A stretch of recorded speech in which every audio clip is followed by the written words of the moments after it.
الحمدللہ وحدہ والصلاة والسلام علی من لا نبی بعدہ اعوذ باللہ السمیع العلیم من الشیطان الرجیم من حمزہ ونفخہ ونفثہ فما کان جواب قومہ فما کان پس نہیں تھا جواب قومہ اس کی قوم کا جواب الا مگر ان قالوا انہوں نے کہا اقتلوہ اس کو قتل کر دو او حرقوہ یا اس کو جلا دو فانجاہ اللہ پس اللہ تعالیٰ نے سیدنا ابراہیم علیہ السلام کو بچا لیا من النار آگ سے ان فی ذالک بے شک اس میں لآیات یقیناً بہت سی نشانیاں ہیں لقوم یؤمنون ان لوگوں کے لیے جو ایمان رکھتے ہیں۔ گزشتہ آیات کے اندر آپ نے وہ دلائل پڑھے جو سیدنا ابراہیم علیہ السلام نے اپنی قوم کے سامنے پیش کیے، اور دو قسم کی باتیں آپ نے پڑھی تھی، ایک تو توحید کے متعلق دلائل اور نمبر دو آخرت کے متعلق۔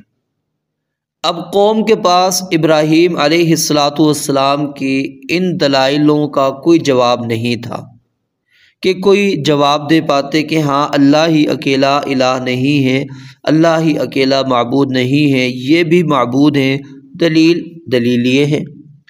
آخرت آخرت صرف کافروں مسلمانوں کے لیے ہی نہیں، اس کے اندر کافروں کو بھی اللہ تعالیٰ نے انعامات دینے ہیں، یا جو کافر بالکل قیامت کا انکار کرتے تھے تو اس کے متعلق کوئی دلیل پیش کر پاتے۔ اب یہ ہمیشہ سے یاد رکھیے، باطل پرستوں کا یہی شیوہ رہا ہے کہ جب وہ دلائل کی دنیا سے خالی ہوتے ہیں، دلائل کے ذریعے سے اپنا دفاع نہیں کر سکتے، مقابلہ نہیں کر سکتے، تو پھر کیا ہوتا ہے، وہ دوسرے حربوں کے اوپر اتر آتے ہیں، اور وہ حربیں کیا ہے جو یہاں پر بھی اللہ رب العالمین نے بیان کیے کہ جب ابراہیم علیہ السلام کی قوم کے پاس ان کے ان دلائلوں کا کوئی جواب نہیں تھا، تو انہوں نے صرف کیا کہا، اقتلوہ او حرقوہ، کہ ابراہیم کو قتل کر دو، ابراہیم علیہ السلام کو جلا دو۔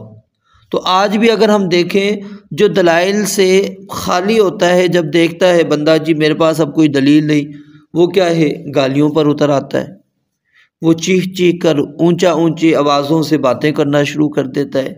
مطلب آج بھی آپ اس چیز کا مشاہدہ کر سکتے ہیں۔ تو باطل پرستوں کا ہمیشہ سے یہی شیوہ اور ان کی یہی عادت رہی ہے کہ دلائل ان کے پاس نہیں ہوتے تو وہ کیا کرتے ہیں، اس بندے کو جو وہ ان کو سمجھا رہا ہوتا ہے اس کے خلاف تدابیر کرنا شروع کر دیتے ہیں۔ تو اب دیکھیں، یہاں پر غور کریں کہ اللہ تعالیٰ نے یہاں پر ابراہیم علیہ السلام کے ان واقعات کو حذف کر دیا کہ جو انہوں نے بتوں کو توڑا، حالانکہ یہ بھی بہت بڑی دلیل تھی، عملی دلیل تھی کہ تمہارے معبود کچھ بھی نہیں کر سکتے، لیکن کیوں اللہ رب العالمین نے اختصار کے طور پر، کیونکہ پیچھے آپ نے یہ پڑھ لیا ہے، تو علمی اور عملی دلائل کا جب وہ مقابلہ نہیں کر سکے تو پھر سب نے بیٹھ کر اتفاق کیا کہ اب ابراہیم علیہ السلام کا کیا کریں۔ تو بالآخر مشورہ یہی ہوا کہ ابراہیم علیہ السلام کو ہم عبرتناک سزا دیتے ہیں، ایک بڑی عمارت بناتے ہیں اور اس کے اندر ایک بڑی آگ روشن کرتے ہیں، بڑی آگ جلاتے ہیں، بہت لکڑیاں اس کے اندر جلاتے ہیں، اس عمارت کو اچھی طرح ہم تپا کر گرم کر کے اور لکڑیاں اس کے اندر ڈال کر خوب روشن آگ کر کے پھر ابراہیم علیہ السلام کو ہم اس کے اندر ڈال دیتے ہیں، تاکہ وہ اس آگ میں جائے گا، جل جائے گا، کام ہی ختم، نہ ہمیں کوئی تکلیف، نہ اس کی وجہ سے ہمیں اور مزید کوئی تکلیف اٹھانی پڑے گی۔ تو انہوں نے کہا قالوا ابنوا لہ بنیانا فالقوہ فی الجحیم، کہ ابراہیم علیہ السلام کے لیے ایک عمارت بناؤ اور پھر اسے بھڑکتی ہوئی آگ کے اندر پھینک دو۔ اب اس کے بعد انہوں نے ابراہیم علیہ السلام کے ساتھ یہی معاملہ کیا، آگ روشن ہو گئی روشن ہونے کے بعد ابراہیم علیہ السلام کو آگ میں پھینک دیا۔ اب یہاں پر بھی اللہ رب العالمین نے یہ ساری باتیں حذف کر دی جو میں نے ابھی آپ کے سامنے کی، کہ وہ انہوں نے عمارت بنائی، عمارت کے بعد ابراہیم علیہ السلام کو آگ میں ڈالا۔ کیوں؟ اللہ رب العالمین کیا کہتے ہیں؟ فَأَنْجَاهُ اللَّهُ مِنَ النَّارِ، کہ اللہ تعالیٰ نے سیدنا ابراہیم علیہ السلام کو آگ سے بچا لیا۔ ظاہر آگ میں ابراہیم علیہ السلام کو پھینکا گیا تھا تو بچا لیا نا، آگ میں وہ جاتے ہی نہیں تو ان کو کیسے بچاتے؟ اور قرآن کریم کی دوسری آیت اس کو مزید واضح کرتی ہے، قُلْنَا يَا نَارُ كُونِي بَرْدًا وَسَلَامًا عَلَىٰ ابراہیم، ہم نے کہا اے آگ تو ابراہیم علیہ السلام پر ٹھنڈی ہو جا، ابراہیم علیہ السلام پر سلامتی والی ہو جا۔ تو ظاہر ہے ان کو آگ میں پھینکا تھا تو اس لیے اللہ تعالیٰ نے حکم دیا۔ اگر ان کو آگ میں پھینکا ہی نہیں گیا تو پھر آگ کو یہ حکم دینے کا کیا مطلب تھا؟ پھر یہاں پر یہ بتانے کی کیا ضرورت پیش آ گئی کہ فَأَنْجَاهُ اللَّهُ مِنَ النَّارِ، کہ اللہ تعالیٰ نے اس کو آگ سے بچا لیا۔ تو ابراہیم علیہ السلام کو آگ میں ڈالا گیا۔ إِنَّ فِي ذَلِكَ لَآيَاتٍ، یہاں پر اللہ تعالیٰ نے جمع کا صیغہ استعمال کیا ہے کہ اس میں ایمان والوں کے لیے بہت ساری نشانیاں ہیں۔ سب سے پہلی نشانی ایمان والوں کے لیے اس میں کیا ہے کہ اللہ تعالیٰ اپنے بندوں کی آزمائش ضرور کرتا ہے۔ جو جتنا بھی مقرب ہو آزمائش یاد رکھیے اتنی ہی اس کی سخت ہوتی ہے۔ جس طرح کہ ہمیں ابراہیم علیہ السلام کے واقعے کے اندر نظر آ رہی ہے، وگرنہ آپ پڑھ لیں پیچھے آپ نے سیدنا موسیٰ علیہ السلام کا قصہ پڑھا تو انہوں نے کہا تھا کہ فَلَا يَصِلُونَ إِلَيْكُمَا، کہ اللہ رب العالمین نے کہا کہ وہ تم تک بالکل بھی نہیں پہنچ پائیں گے۔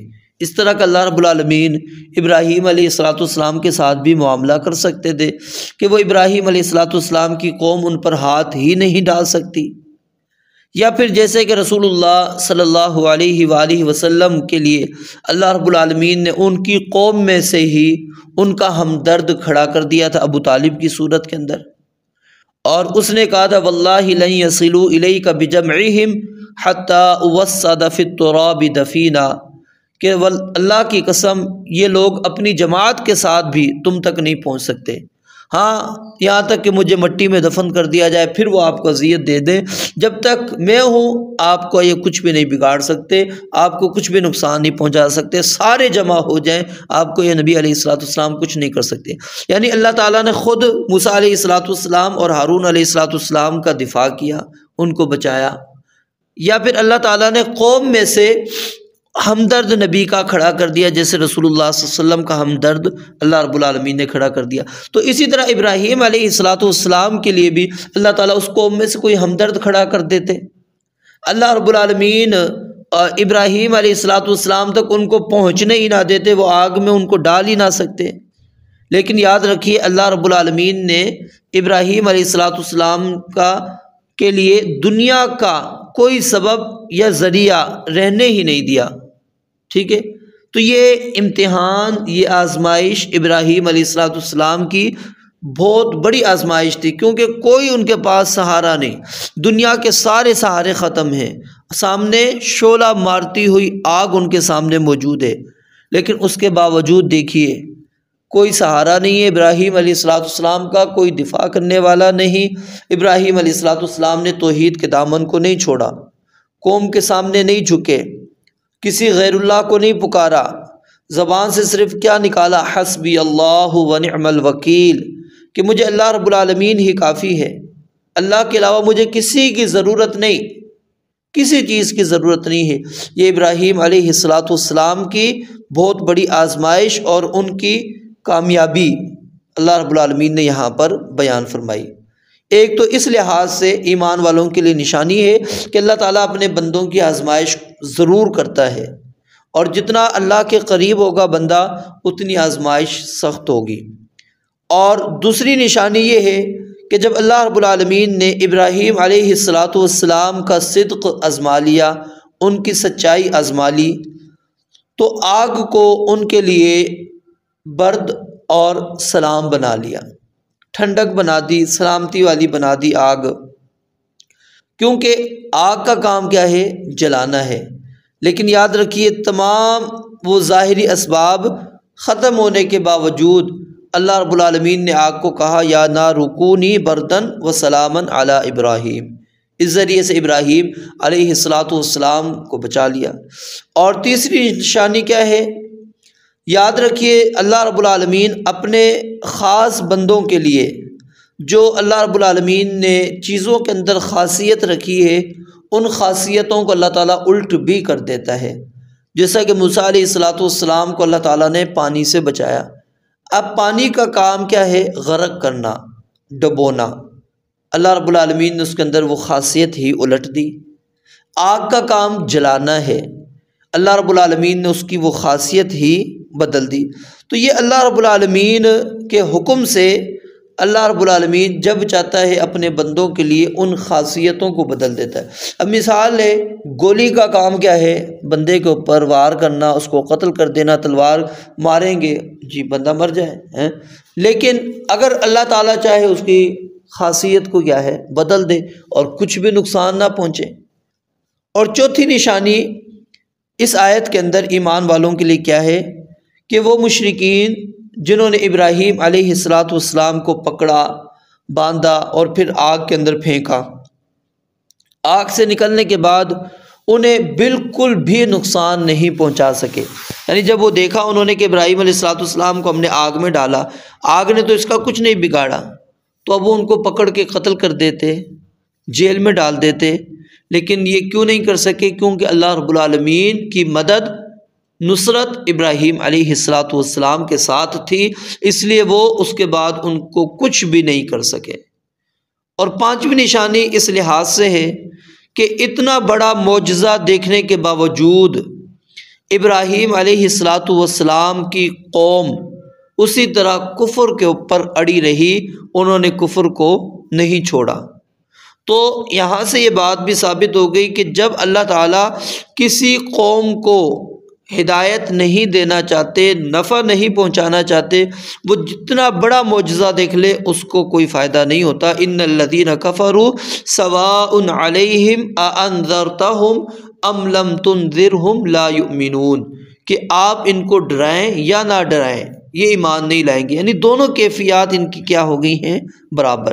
تو یہ پانچ اعتبار سے کیا ہے یہ واقعہ اللہ رب العالمین نے نشانی بنائی۔ پہلی نشانی کہ اللہ تعالیٰ اپنے بندوں کی آزمائش ضرور کرتا ہے، اور نمبر دو نشانی کیا ہے کہ اللہ رب العالمین جب دنیا کے تمام ظاہری اسباب ختم ہو جاتے ہیں اس وقت انسان کو اللہ رب العالمین بچاتا ہے، اس وقت انسان کی مدد کرتے ہیں۔ اور نمبر تین اللہ رب العالمین چیزوں کی خاصیت ہی الٹ کر دیتے ہیں، بدل دیتے ہیں، وہ ان کو کچھ بھی نقصان نہیں پہنچا سکتی۔ اور چوتھی نشانی کیا ہے کہ جب اللہ رب العالمین کی مدد اور نصرت بندے کے ساتھ ہو تو پوری قوم بھی جمع ہو جائے تو وہ ان کا بال بیکا بھی نہیں کر سکتے، بالکل بھی نقصان ان کو نہیں پہنچا سکتے۔